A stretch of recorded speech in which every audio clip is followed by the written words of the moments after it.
Dear, sweet Viola. Chapter 4. Lethal Love. The blonde finally reached the top of the steps, and she did not seem surprised to see the cat there. The feline seemed as unnatural as the house. Of course, something in her told her that this was as it should be. She then looked around the small little room the stairs delivered her to, and she saw only one door. She noticed the wall opposite the door had a blood stain on it, one that was level with her head. She froze at the door, looking back at the blood stain. She thought of the room that had been 2 floors down. That blood stain had been the sign of a trap, and she avoided stepping on it then. No doubt that this spot was the sign of a similar trap, and she needed to be careful. With that in mind, the blonde opened the door. The second she entered the room, she was greeted by a sight she didn't expect. A shiny silver knife came flying at her head. It was so shiny that she felt her eyes drawn to it as it came at her. That had been a mistake, since the blade quickly made its way right into her skull. As her vision faded, she had trouble placing the name to what was embedded in her head. Those were the last thoughts she had, though, since she didn't feel the warm fluid now oozing down her formerly unmarred face. She had paused when the vision hit her. It had been so vivid, like the last one, and she knew what it was trying to do. It was trying to warn her of some danger, one she had forgotten about. The house didn't have to do that, but she kept that in mind as she entered the door. She heard it before she saw it. The knife came flying at her. She reacted in time, dodging out of the way. She then saw a second one come flying at her. The blonde girl reacted again, dodging another knife. She rushed forward, trying to make it to the end. She heard the sound of another knife coming at her, but she couldn't see it. That told her one thing. It was coming from behind her. She dove to the side just as the knife would have hit the back of her head. She then heard more knives fly, but her dive had taken her to the opposite door. She quickly opened the door and jumped through it. The second she was through, it slammed shut, and she heard the loud thunk of a knife embedding itself in the wall. The blonde stopped to catch her breath, inwardly cursing those knives. She never had to worry about them before. After a moment, the blonde noticed that there was a burlap sack by the door she had just come through. She took a look in it, and she found a dead cat inside. She wasn't horrified by the sight. She just accepted the sight for what it was. Another part of her smiled at the thought of another cat joining the pile. After that, she moved down the hall, passing a door on her right, and noticed the cat she had seen earlier. It was sitting there, waiting for her. She walked right up to it, and it just said to her, "By the way, you know this is a witch's house, right?" A part of the blonde was mentally rolling her eyes. She knew it was a witch's house. She then walked past the cat to a door that was near it. She felt it was the way she had to go, but as she tried the door, it was locked. She rattled the doorknob again and left it. She was certain that the way to unlock the door was near here. She continued down the hall and she saw a switch near the far end. The only drawback was that it appeared to be at the end of a silver line. As she neared it, she noticed that the silver line was actually the only way to the switch, since it was in the middle of a huge hole in the hallway. The blonde looked down at the silver line, contemplating its strength for a moment. After a few seconds, the blonde decided to try and cross the line. She had practiced tightrope walking before, and she was confident she could get to the switch. She slowly stepped onto the line over the gap. The first few steps went easy enough, but before she even got halfway to the switch, the line broke. She was plummeting down into the darkness of the hole. It was a lot deeper than she suspected, and before too long she hit the bottom. It was a brief but very painful experience, since the impact shattered her bones and they punctured all vital organs. The blonde was dead seconds after impact. She paused just as her foot would have touched the line. She now knew walking out to the switch would be a bad choice. She needed to find something small and light enough to get to the switch. She turned around and headed back to the cat. For a moment, she thought about having the cat do it. She dismissed that idea, however, since she had a feeling the cat was a lot heavier than it looked. The blonde then remembered the door she had passed earlier. As she walked back, she passed the cat and reached the door on the other side of the hall. She listened at the door, not hearing anything in the room. It could be that there was nothing in there, but she felt that was unlikely. Something in her just told her the room was safe. At least it was for now. She entered the room, and she was right about being safe.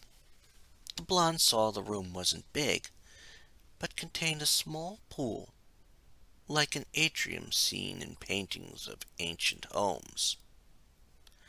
In the pool, she saw a small frog sitting in the middle of it. That animal would be small enough to get to the switch.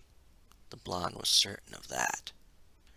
She approached the frog, and instantly she knew it would do anything for her.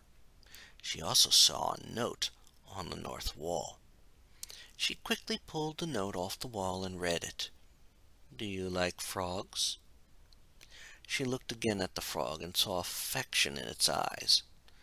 Part of her was disgusted by the thought of that, while the other part knew what she had to do. She just nodded at the frog, and it jumped up into her hands. Again, the part of her that was disgusted wanted to just throw the frog, but the other part overruled it. She could get rid of the frog after she was done with it. She quickly made her way back to the thin, wiry bridge and placed the frog down right at its start. The frog looked at her, and then she looked at the switch. She pointed at it, and the frog understood, affection watering its eyes. It would do anything for her. In two light, quick leaps, it was at the switch and even triggered it. Once that happened, there was an audible unlocking sound, and the blonde knew the task was done. She turned to leave and then stopped. She looked back at the frog, which for the moment looked almost heartbroken, but was overjoyed when she waited for it. Soon it was in her hands, and she tucked it into a pocket in her dress. She then headed back to the door that had been locked earlier. For a brief moment, the blonde saw another girl there. It was the purple-haired girl. It was only an instant, and at that moment they appeared to pass one another. The blonde, for a moment, thought she recognized the figure, but something in her said it couldn't be possible. She turned to look at the girl, but she saw no one there.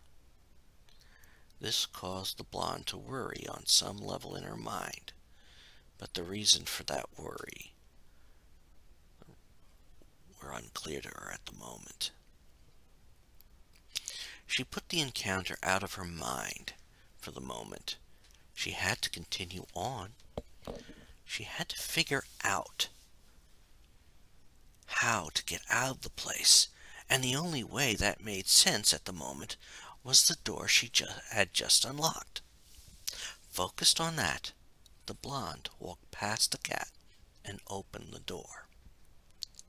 When she entered the room, the blonde found herself in a room that was divided by a slight partition arch. She walked through the room, taking everything in. Teddy bears were on cabinets in the corners. Each half had tables in them. Pictures adorned the northern walls. Each side had 3 chairs in it, and in one of the chairs sat a frog. Once she was done looking over the strange room, she moved to the door opposite the one she came in. She was determined to move on, but to her chagrin, the door was locked. There had to be a way to unlock the door. She just had to find out how to do it. She looked over the room again and finally noticed a note on one of the walls. She walked over to it and read the simple instructions. Make a mirror image. She closed her eyes for a moment, pondering the meaning of the words. It had to do with the room and the almost symmetrical nature of the room. The blonde almost smacked her face when she realized it. She had to make the room symmetrical. The right side had to mirror the left side. She knew where she had to start with the only item that was a singular item. The small cabinet in the archway. She opened it to find a piece of cake on a plate. For a moment she felt hungry, but then she realized it wasn't real. She glanced over at the one table, and she saw an exact match on the corner. She pulled out the cake piece, moved to the table in the other side of the room, and placed the cake in the corner so that would mirror the other piece. She then looked at the plant near the table. It wasn't in the same place as the one on the other side. It took her a few moments to judge the proper place to move it to, and did so. She was surprised how heavy it was, and moved it into place. Once she did that, she took a moment to try pushing the other plant. She wasn't surprised that it didn't move. She looked over things for a moment and then noticed a flower on the table, just laying there. The other table didn't have a flower on it. She did, however, notice several vases with flowers in them. This led her to think the flower belonged in one of the vases.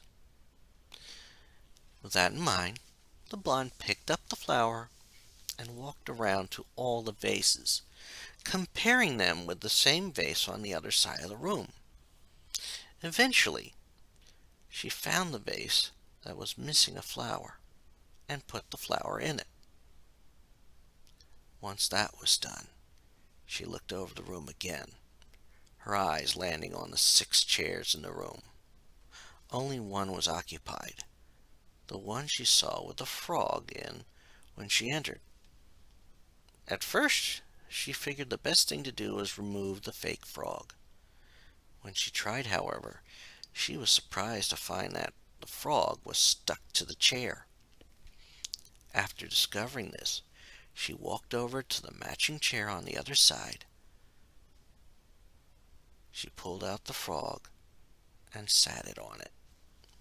As she did that, the blonde indicated that it wasn't to move. The blonde looked over the room again, and some things still looked wrong. The stuff in the back of the room seemed wrong. Each side had a china cabinet, but the contents on each looked different.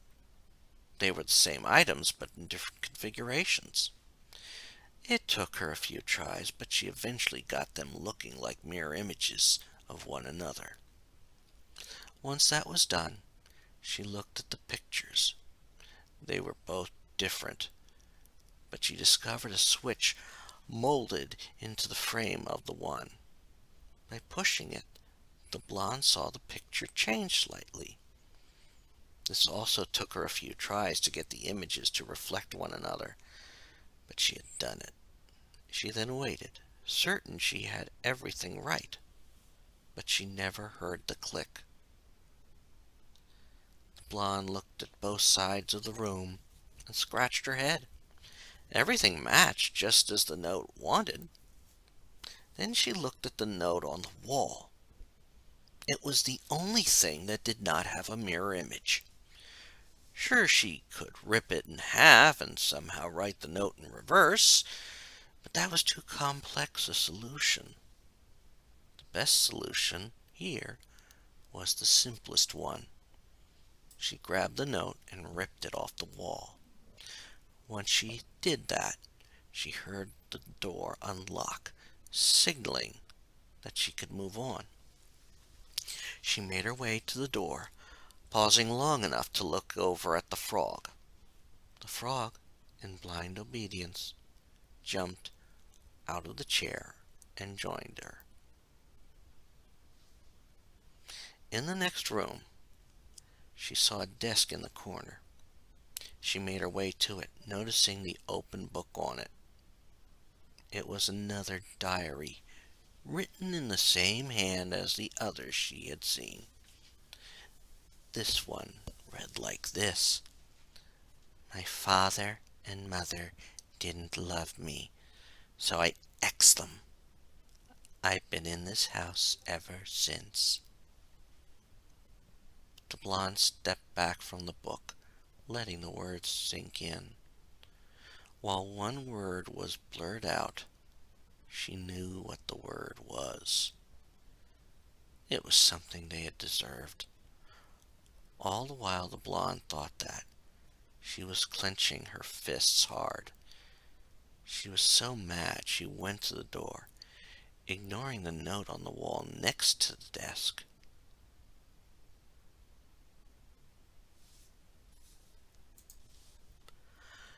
The second she entered the room, she saw a knife flying at her. It happened so fast, she didn't have time to duck.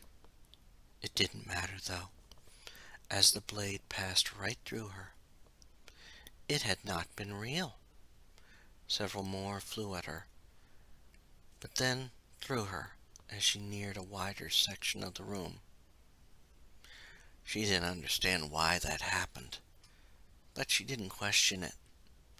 Once she reached the wider part of the room, she noticed some bookshelves there and decided to check them out. For a moment she hesitated, but then she went to the one bookshelf. She reached it without incident and pulled out the first book that called to her. It was titled Demons and Witches. The title of the book alone intrigued the blonde, and she opened it. She was quickly captivated by the words on the page. Demons feed on human souls, but demons are without physical form, so they cannot kill. This fact seemed to put part of the blonde's mind at ease, until she read the next part. Witches offer souls to demons. In return, demons give witches magic. A human that makes a pact with a demon is referred to as a witch. The blonde almost closed the book, cautiously looking around the room. Part of her had never considered that a demon might be about. It could explain everything that was happening, but not who the witch was. She wondered for a moment if her friend, the purple-haired girl, was the witch, but she knew better. That wasn't possible. She then noticed a page sticking out of the book.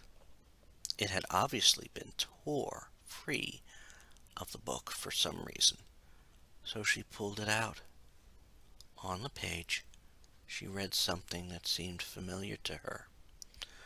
Unlike charms cast on oneself, it is no easy task to cast spells on two people. This is because the target of the spell needs to have sincere consent. Thus, a bond of trust must be built for spells like this type to succeed. Something in the blonde's mind told her she knew that and had received that. She then shook her head, wondering where the thought had come from. After that, she tossed the page aside and went over to the desk. On top of it was another diary, written in the same handwriting as the others, with some of the words blurred. When I asked my father and mother, a demon came along and ate the two of them. The demon took me to this forest. It thanked me for the meal and gave me this house. Then I became a witch. The demon said, if you let me eat people, I'll teach you a spell to cure your illness. After reading those lines, the blonde girl felt a presence. She glanced to her side, and for a moment she could have sworn the cat was there. Then, after she realized what she had read, she felt an urge to run down to the library. That was the first place she had read anything about the house, and she was certain there was going to be something important down there. With a goal in mind, she dashed through the various rooms of the floor and down the steps to the second floor. She was thankful nothing triggered a vision, but a part of her feared that this demon was watching her. Was the demon the owner of the house? Part of her didn't think so, because if that was the case, how could her friend be safe? Another part of her dismissed those thoughts as if it already knew the truth. She had put those thoughts aside when she entered the library again. A quick glance at all the shelves told her nothing had changed, but something had caught her eye. Over where the invisible person had been working, it looked like the rope had been tied to the ceiling, and something was hanging from the noose, like a figure had been hung. Had someone been there? They might have seen a sinister smile cross the blonde's face, as if she took delight in the sight.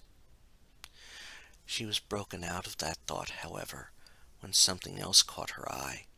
A table had moved, even though no one was near it. She stepped away from it and managed to catch a glimpse of the mirror in the room. For a second, she could swear she saw the purple-haired girl behind her, but part of her could have sworn that the image was combined with her own. It wasn't something that was possible, was it? Before she could think about it more, the mirror cracked.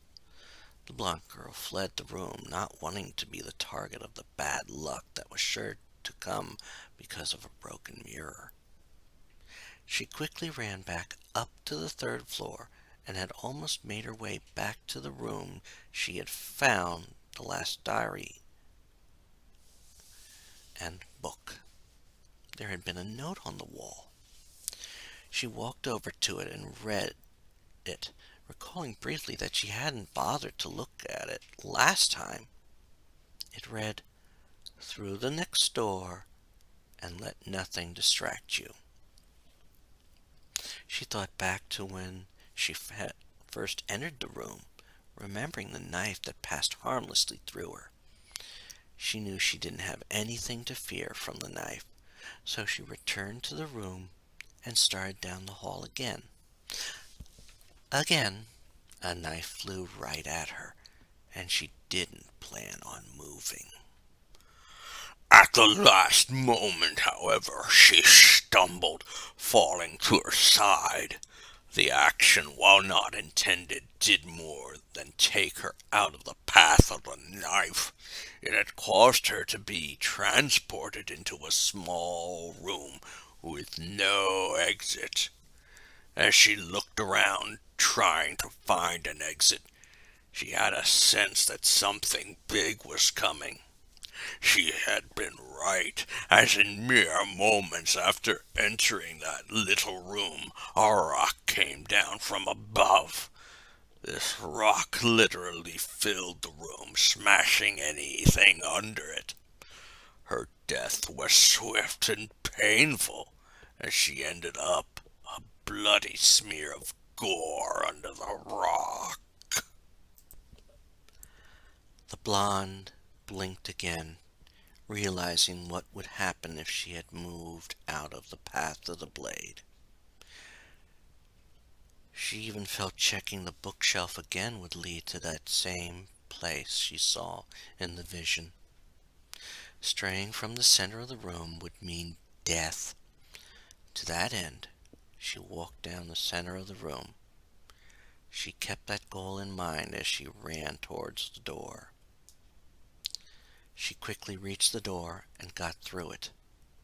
This resulted with her in a room similar to the one with the note on the wall. This room was different since it was barren, except for a note on the floor and a door with a slot in it on the one wall.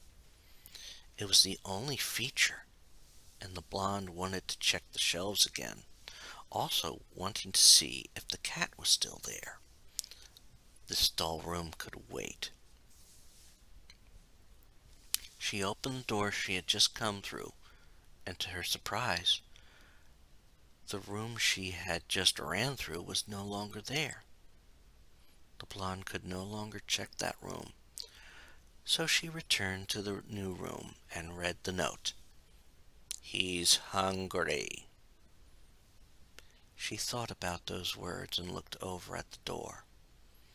The slot could be a place to put food, but who exactly was he? Was he this mysterious demon? She slowly walked over to the door and listened for a moment. At first, the blonde thought about heading through the door, but she resisted. She would have to get through the room, but how long would it take? She momentarily placed her hand on the knob of the door, debating about making a run for it. She quickly opened the door and ran inside. Before she could get past the door, however, she was pounced on by the room's occupant. It was a giant snake, one that was hungry. Before she could scream, the snake unhinged its jaw and bit her.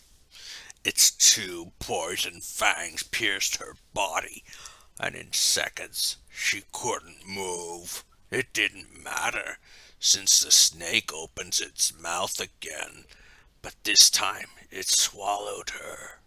As her body made its way into the snake's gullet, The blonde ended up being consumed by the snake's digestive system. It was a fatal experience.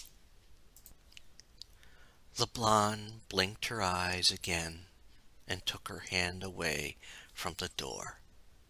It was another vision, and now she knew what was in the room.